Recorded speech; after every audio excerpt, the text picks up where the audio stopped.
Hello everyone, I'm Binja. Welcome back to another video, and in fact this is the last video for chapter 2 algebra, and where I'm gonna be sharing about how to find the gradient by using the drawing the tangent on the graph method and also a derivative. Alright, so I'm just gonna write it down here. So the topic for today is to find, oh my god, no, not this. Alright, so the topic for today is to find gradient using number one. uh all right, number one is using the what do you call this, the tangent method, and this is the drawing one. And the second one is derivative method. All right, and this is called the dydx. All right, and after that, after I have shared with you how to find the gradient using this, and then we're gonna be using derivative to uh, find the turning point.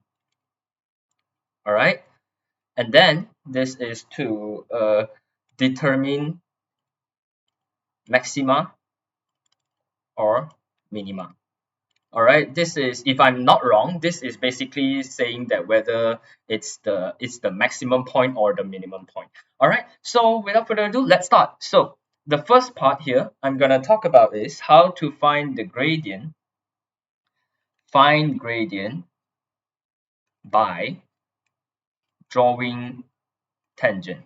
All right, so before I actually say how this works, I first need to define a gradient is the slope, right? How slanted a line is, all right, a slope.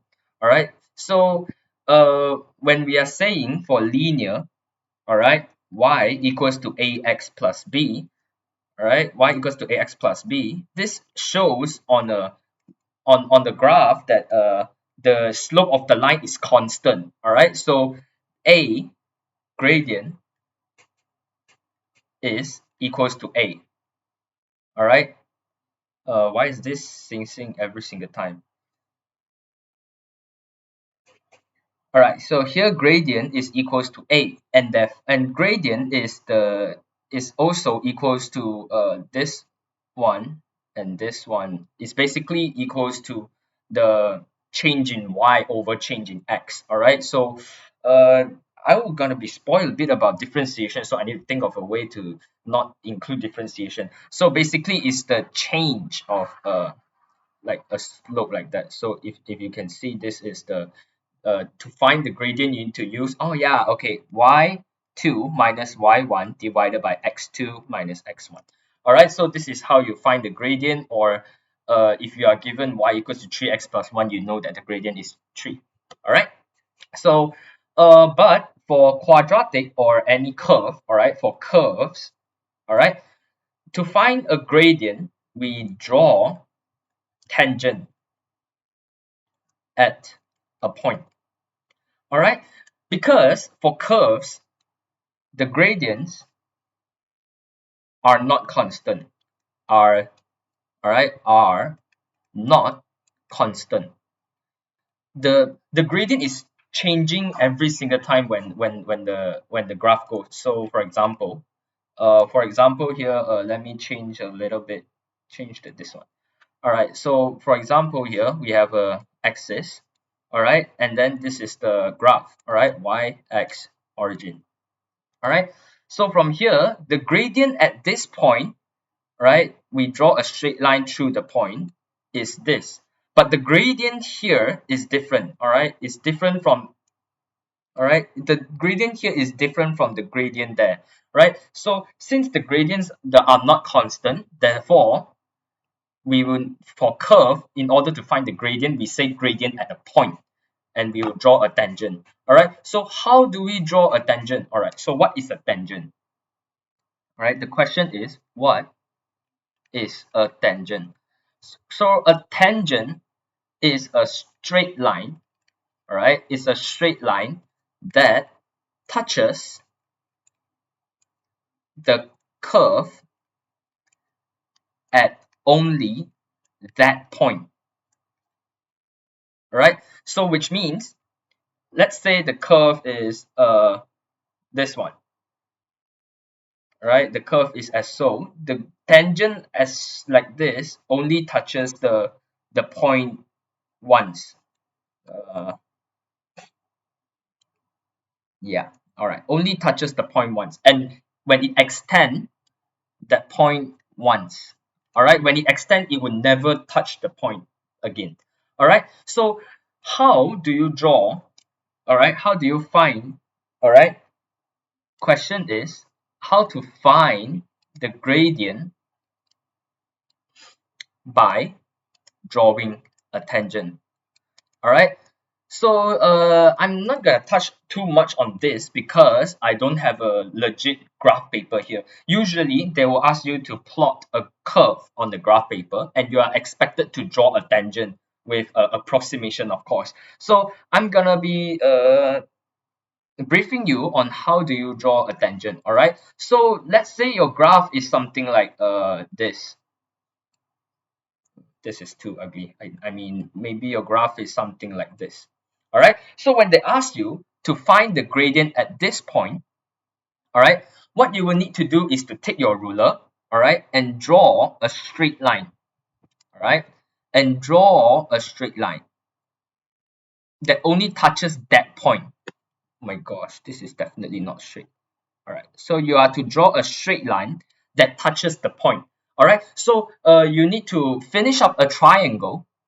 All right, at your graph paper, of course, all right, and you are to look for the coordinates. This one we call it x1, y1, and the coordinates here x2, y2. And after you get this, remember to put a small 90 degrees here because we will be using the gradient formula. The gradient, we denote it as m, is equals to y2 minus y1 divided by x2 minus x1. And with this, you can find your gradient. All right. So this is all about finding gradient by drawing a tangent on a curve. All right. So this is during my time in the IGs, we can only use this method. But now after my year, I heard that they included derivative as an option for math, all right, not only for Addmath. So what is the derivative? All right, I will touch on this more on the Addmath video. All right, so from here, derivative is basically on in short dy dx. All right, so what is dy dx? Dy dx means the change in y due to change in x. All right. So if you see the definition of this dy dx, you can find out that it's actually almost the same as this y2 minus y1 divided by x2 minus x1. All right. So both of them are actually the same meaning, saying that the change in y due to a change in x. All right. So how do you do a derivative? How do you differentiate? All right. Actually, I don't think I should call this derivative. I think I should name it differentiation instead. All right. I don't know whether which one is the correct term, but I'll just name it as differentiation. All right. The proving part on how do you differentiate, I will include it in the Addmath video because here I think we will just need to bring through brief you through how to differentiate. All right. So let y is equals to ax to the power of n. All right. And then when you differentiate dy dx is equals to, all right, this means differentiate y with respect to x. All right, which means you only differentiate the terms with x. All right, which is this. A is considered as a constant, therefore, which is equals to, all right, what you would do is the term with x, you will bring the power down. All right, so a is a constant, we will remain it. We bring the power down, so it's n, x, n minus 1. All right, so after you bring the power down, your power will minus 1. So this is the basic concept on how to do a differentiation. All right, so how do you use differentiation? How to use dy dx to find gradient. All right. As I said just now, as you can see from the formula of gradient, y2 minus y1 divided by x2 minus x1, this is actually the same as the meaning of dy dx, which is a change in y due to a change in x. So when you differentiate an equation, you are basically looking at the formula, the equation for a gradient. All right. For an example, we have fx is equals to 2x cubed plus x minus 7. All right. So how do you find the gradient? By just looking at this equation. All right. So the question here will ask, find the gradient of fx when x is equals to 1. All right. So you are to find the gradient at the point where x is equals to 1, and I'll be right back after I search on this graph. And the graph is something like this. All right. So when x is equals to 1, it will be somewhere like this. All right. It will be somewhere like this. I don't know where is the 1, but you will need to find the gradient of x equals to 1. But you cannot find a gradient by just sketching a graph, right? And then if in the exam they are not asking you to plot, then you will need to use the dy dx method.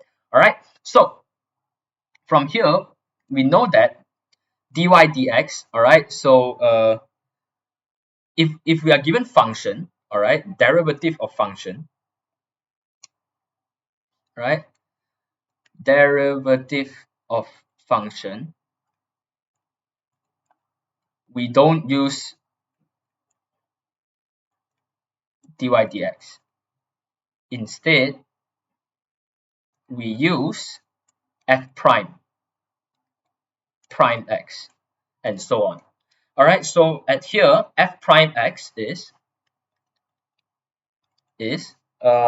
we will bring down the power, multiply with 2x, right, and then the power will be 3 minus 1. Okay, and then plus x to the power of 1, we will bring down the 1, x 1 minus 1, and then minus and then a constant will be equals to 0, which is equals to 6x to the power of 2 plus x to the power of 0, which is equals to 1. Therefore we get 6x squared plus 1, and this is the equation for the gradient. Therefore when x is equals to 1, f prime 1 is equals to 7. All right, therefore we can conclude that gradient at x equals to 1 is 7. All right, and then from here we can find the equation of the tangent, right, will be equals to y equals to 7x plus c. All right, and then you will need to sub in the values of x and y and then look for c, and these are the ways that the exam can ask. All right, so here I have a second all right, before I continue here, I will further continue to say how to use differentiation, how to use differentiation to look for turning point. All right, so in the last video we found out that when after we for quadratic, all right, for quadratic, right, after we complete the square, we can straightly conclude that the turning point is negative d and e. All right, this is easy, but there is an alternative way to actually look for a turning point so that you can actually double check your answer. And then for curves that are not quadratic, you can only use dy dx to look for turning point. All right, so here you can look for turning point for quadratic. You can use complete the square or use dy dx. So for quadratic, you can use both of this, but for curves, they are not quadratic like cubic or anything else. You will need to use dydx to look for turning point, and I will tell you how. All right, so we will take an example. All right, we will take an example with a quadratic equation, right? Let's say we have 2x squared plus 4x plus 5, right? And then just give me a very fast second. I will sketch the graph out. All right, x plus 1 square minus 1 plus 5 divided by 2. All right, 2x plus 1 square plus 3 plus 3. All right, so I hope that this example is correct. So from here we know that the turning point is -1 and 3 equals. All right, so from here we know that this is -1 and 3 and this is 5. Correct. So if we are to look for the turning point without using this completing the squares method, all right, if we look at here, the tangent at this lowest point is actually a straight line. All right, and then a straight line, if you are taking y2 and of the tangent, y2 minus y1 divided by x2 minus x1. All right, so if you are taking any 2 points, y2 minus y1 is always equals to 0. Therefore, you know that the gradient of tangent is always 0. So from here, right, dy dx is equals to 0, we can find the x value for turning point. All right, so if we are to double check with this, right, y is equals to 2x squared. Y is equals to 2x squared plus 4x plus 5. If we differentiate it, it's 4x plus 4, right? When dy dx is equals to 0, x is equals to -1. All right, so when x is equals to -1 and you sub this x value back into this equation here, -1 here is 2 minus 4 -2 plus 5 is 3. Therefore, y is equals to 3, and it's the same as the turning point. All right, so this is how you use dy dx to look for the turning point.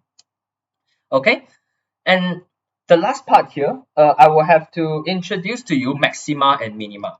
All right, so maxima and minima. What is maxima and minima?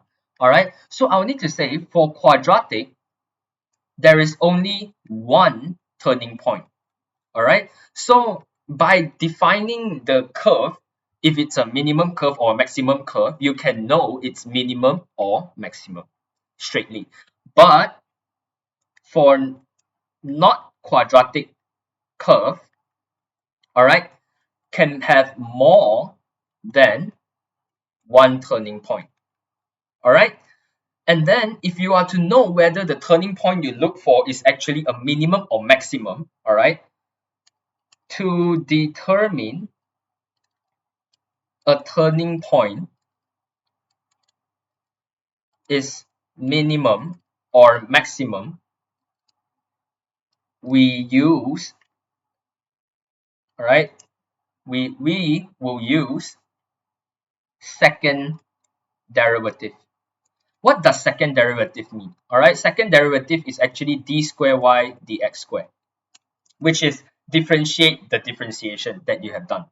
All right, so for an example I have here, fx is equals to 3x cubed minus let me see how many space. All right, since this space is a bit less, I'll use the second place. All right, so here I will just say y example, y is equals to 3x cubed minus 6x squared plus 2x minus 1.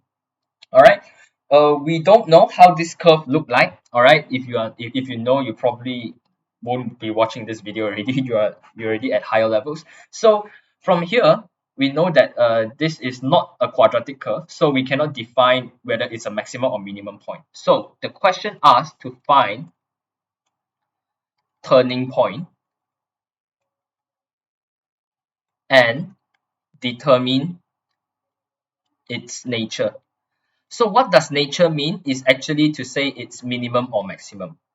So from the previous part, okay, how do we determine a turning point is minimum or maximum using second derivative, right? So the note here is if d square y over dx squared is lesser than 0, it's a maximum point.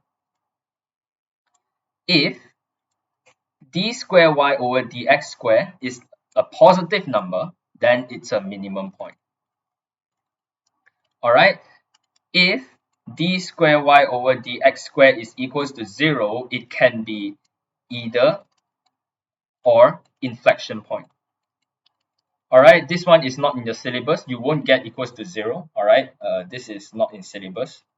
So you would only be seeing a negative or positive value for second derivative. All right, so from here you have to find the turning point and determine its nature. All right, so here let's start. All right, y is equals to 3x cubed minus 6x squared plus 2x minus 1. 2x minus 1. dy over dx is equals to 3 multiplied with 3x squared.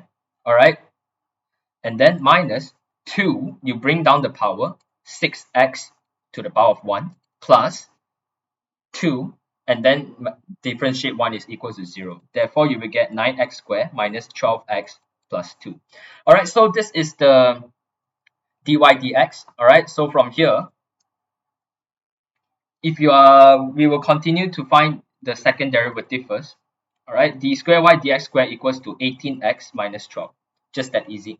All right, so we are to look for turning point and determine its nature. So first, we will look for turning point, right, at stationary point. All right, stationary point is the same meaning as turning point, right? dy over dx is equals to 0. All right, and I will change the color here. 9x squared minus 12 minus 12x plus 2 is equals to 0. So you can solve this when with using a lot of different methods, and I'll prefer to use 9 the quadratic formula, let's say. All right, so x is equals to negative b plus minus b squared minus 4ac divided by 2a. All right, and then if we are to simplify this, it's equals to 144 minus 72 72 divided by 18. Okay, I can already see it's not a good value.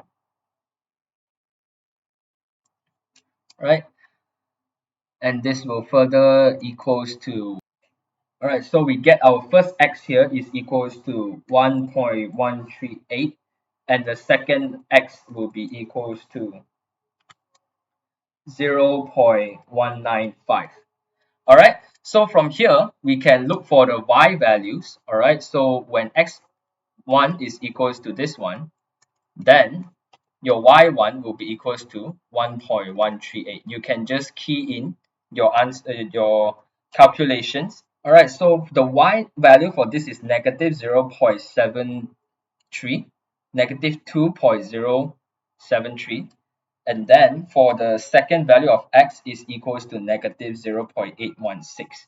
All right, so from here you are to determine its nature. So from here we know that d square y over dx squared is equals to 18x minus 12. All right, so if we are to sub in the values, right, when x is equals to 1.138, d square y over dx squared is obviously larger than 0, because when 18 multiplied with something larger than 1, it will be definitely more than 12. So this is a minimum point. When x is equals to 0.195, right, and this one you need to press your calculator because we are not sure what's the value at 0.195. It's equals to 3.51. All right, I think I'm blocking. 3.51 minus 12, and it's definitely lesser than 0. Therefore, it's a maximum. So we can conclude that. The stationary point, the minimum point, is 1.138 and negative 2.073, and the maximum point is 0.195 and negative 0.816. All right, so this is how you look for turning point and gradients using differentiation. And then at the beginning of the video, I have also introduced to you how you use the curve drawing tangent method to find the gradient.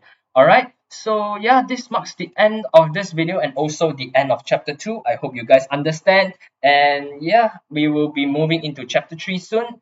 Stay tuned.